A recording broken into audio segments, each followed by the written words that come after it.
Halo teman-teman, balik lagi di Sabtu Berpikir episode nggak tahu ini episode berapa. Seperti biasa, kembali lagi di video weekly. Maaf ini uploadnya hari Minggu karena kemarin hari spesial. Oke. So hari ini kita tuh sebenarnya seminggu ke belakang itu aku lagi kepikiran banyak soal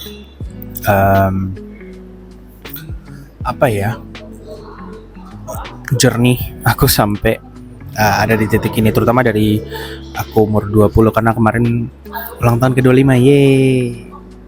Yeay. Terus ada banyak ternyata setelah aku lihat-lihat ada banyak momen dimana aku tuh decided untuk quit, untuk berhenti aja, pindah kerjaan, keluar dari organisasi atau keluar dari komunitas gitu. Banyak. So video kali ini tuh lebih ngebahas soal suatu framework yang aku baru tahu juga dan aku wish ini tuh ada waktu aku mau make decision untuk quit itu.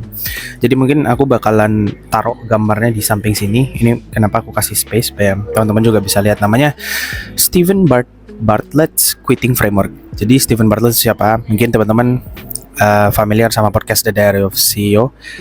Aku salah satu pendengar podcastnya. Menurutku menarik. Tamu-tamu yang diundang ke dalam situ juga sangat-sangat menarik menurut aku. Sehingga aku mulai do a little bit of research tentang dia siapa. Dan ternyata dia punya banyak sekali perusahaan. Aku juga nggak tahu caranya dia buat gimana.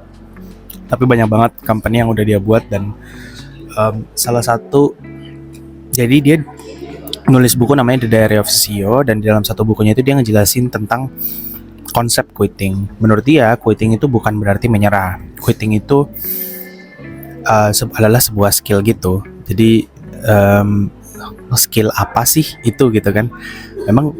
Emang quitting tuh bukannya keluar gitu ya. Selalu quitting tuh selalu dikasih konotasi negatif, dan dia punya opini lain gitu. Dia punya argumen yang lain bahwa actually quitting it's a skill gitu. It's not a state gitu. Itu sebuah skill aja gitu, sama kayak skill-skillnya, dan itu bisa diasah.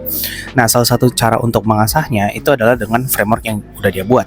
Dan aku rasa ini orang ada benarnya juga sih, bahwa quitting, maksudnya kita juga pernah kan gitu keluar dari kantor, keluar dari apa, entah alasannya apa, tapi ya itu quitting gitu kan. Tapi bukan berarti kita nyerah kan. Kita quit itu bukan selalu konotasinya negatif gitu, bukan berarti menyerah. Mungkin ada opportunity lain di luar sana yang, atau di current state sekarang kita nggak di welcome sama orang-orang yang ada di dalam situ gitu misalnya. Ini konteksnya kalau organisasi, atau ya kita udah ngerasa nggak ada value aja gitu untuk stay di dalam suatu kondisi ini gitu, makanya kita bisa quit. Nah,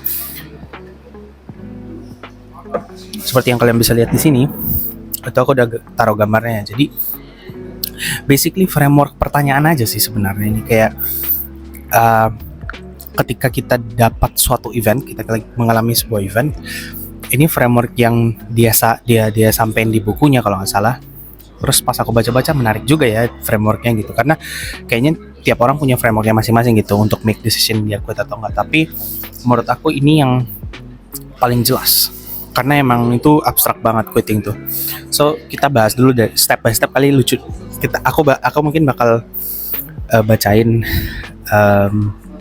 frameworknya kayak gimana, terus aku coba kasih opiniku gitu, setuju atau enggak gitu. Maksudnya ini kan dia ngasih framework ini supaya emang kelihatannya simple banget, tapi menurut aku itu penting banget. Simple itu dibutuhin supaya kita nggak terjebak di analisis paralysis, maksudnya nggak overthinking terus gitu, jadi waktunya kebuang. So kita bahas dulu dari yang pertama, are you thinking about quitting? Kalian kepikiran buat quit nggak gitu kan? Terus kalau misalnya iya, kenapa kalian mau keluar?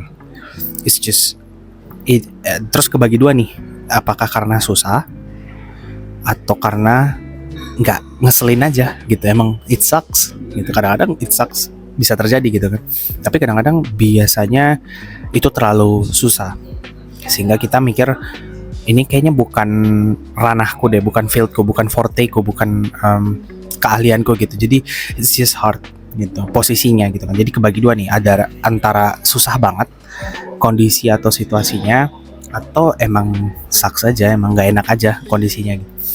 Nah pertanyaannya, kalau kita bahas dulu ke jalur yang pertama ya, it's just hard. Pertanyaan selanjutnya yang harus ditanyain adalah, is the challenge worth the potential reward? Kalau aku terus lanjutin ini nih, aku terus tackle challenge-nya, coba nge-solve challenge-nya, atau coba stay di dalam sini, buah di akhir, light at the end of the tunnel-nya tuh worth it atau enggak gitu. Jadi challenge-nya tuh worth dengan reward-nya enggak nih. Misalnya, contohnya, menurut aku contohnya itu belajar. Misalnya kayak kita ngambil course yang benar-benar jauh dari apa yang kita, tapi kita tahu ketika kita ambil course ini, rewardnya kita di job market jadi lebih skillnya itu lebih lagi in demand gitu misalnya. Lagi in demandnya lagi banyak, ya potensial rewardnya kita makin mudah untuk cari kerja, let's say, karena supply-nya sedikit gitu, let's say neurosurgeon atau apa gitu kan, kita belajar, it's just hard, for me it's hard, tapi potensial rewardnya mungkin lebih tinggi, maybe potensial reward. Ini yang kita harus analisis. Kalau enggak, quit. Kalau iya, don't quit. That's it. Itu yang pertama. Karena menurut aku ini kenapa lebih pendek dibanding yang it sucks, karena ya kadang-kadang emang susah aja situasinya tuh, nggak worth untuk kita perjuangin. Perangnya itu nggak worth untuk kita menangin gitu. So kalau misalnya nggak reward di akhirnya nggak sesuai, ya quit aja gitu. Maksudnya oke, aku udah ngelakuin ini berkali-kali tapi nggak, ya quit aja. Tapi kalau misalnya kalian ngerasa sesuatu atau teman-teman ngerasa potensial rewardnya lebih tinggi dibanding challenge yang dihadapi, ya don't quit, lanjutin aja terus gitu. Nah terus itu yang kiri ya, itu cabang pertama. Cabang keduanya itu ya kenapa aku pengen quit, karena it sucks. Kalau alasannya it sucks, pertanyaan selanjutnya adalah, do you believe you could make it not suck? Ada iya, ada enggak. Kalau teman-teman ngerasa udah nggak bisa diubah, ya quit gitu, quit. Kalau misalnya teman-teman bisa ngerasa challenges atau apa itu, teman-teman bisa kalian bisa ngerasa aku bisa sih buat ini nggak suck gitu, misalnya nyari hobi atau apa gitu di tempat lain gitu kan, ya mungkin teman-teman bisa lanjutin gitu. Tapi kalau nggak, quit menurut dia, menurut Steven Bartlett. Kalau misalnya iya, is the effort it would take to make it not suck worth it? Again, balik lagi ke effortnya dengan potensial rewardnya gitu lah. Effort yang dibutuhkan untuk make it not suck tuh worth it atau enggak sih?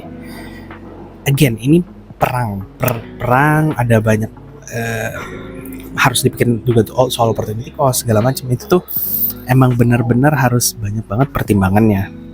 So effort untuk buat itu jadi nggak suck, misalnya kayak kita kerja di sebuah company-nya nggak cover BPJS, asuransi segala macam, ya tapi kita stres gitu di karena workloadnya atau karena apanya kita ngerasa nggak suka, kita harus bayar terapis gitu misalnya supaya kita ngerasa oke gitu, to make it not suck, you know. Worth it atau enggak menurut kita untuk bayar terapis itu gitu. Kalau iya, don't quit. Kalau enggak, quit. That's it. Dan kalau aku sih, kalau dulu tuh mungkin aku lebih, kalau misalnya ada framework ini mungkin aku lebih cepat progresnya kali ya. Karena dulu tuh misalnya pindah kantor gitu, misalnya kan pindah kerjaan, nah itu tuh kadang-kadang uang tuh jadi faktor utama untuk nentuin quit atau enggak gitu kan. Nah nanti sampai di titik tertentu di mana I think I have a little bit of leg room gitu untuk bisa memperbesar lagi pertanyaan-pertanyaannya, ini emang sesuai sama aku ini. Tapi pas di awal-awal aku take semuanya gitu kan, opportunity yang ada. Nah once kalau misalnya udah ngerasa nggak berkembang atau butuh kolam yang lebih besar lagi, ya baru kita lihat next opportunity-nya apa nih gitu. Ada opportunity, jadi sebelum pindah ada opportunity baru nggak nih gitu misalnya. So ya ini framework yang aku rasa cukup komprehensif. Dia kayak, aku nggak tahu, mungkin buat orang-orang ini terlalu disimplifikasi, tapi buat aku I think it's simple enough. Simple enough tuh meaning apa ya? It's simple enough to the point where it does not become itu analysis paralysis itu, dia nggak jadi kita over analyzing things ya, situationnya. Jadi mungkin cukup simple cukup simple. So ya, mungkin segitu aja teman-teman Sabtu Berpikir kali ini. Sampai jumpa di Sabtu Berpikir selanjutnya, karena Sabtu Berpikir selanjutnya aku kayaknya I think ada sesuatu yang mau aku bikin lah gitu, episode-nya. I already noted down the topic di notesku, so ya. Sampai jumpa di episode selanjutnya guys. Bye bye.